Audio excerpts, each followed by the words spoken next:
দরজায় কে কর্নারে রে? আমি। আমি কে? তোমার প্রেম।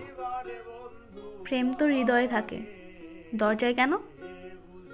কারণ তোমার হৃদয় বন্ধ, আমি বাইরে দাঁড়িয়ে আছি। হৃদয় তো চাবি ছাড়া খোলে না। আমি সেই চাবি, যাকে তুমি এখনো চিনোনি। যদি ভুল চাবি হও? তবে ভাঙা দরজার মতো ভেতরে ঢুকেই মেরামত করব।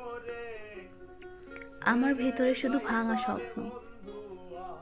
আমি ভাঙা স্বপ্নগুলোকে জোড়া দিব, আলপনা আঁকবো তোমার নিঃশ্বাসের দেয়ালে। যদি আবারও চলে যাও? চলে গেলে শরীর যাবে, মন যাবে না। তুমি যখন আয়নায় তাকাবে, আমার চোখে তোমার প্রতিবিম্ব দেখবে। এত ভালোবাসা কেন? কারণ তোমাকে ভালো না বাসলে আমার ভালোবাসার নামটাই অসম্পূর্ণ থাকে।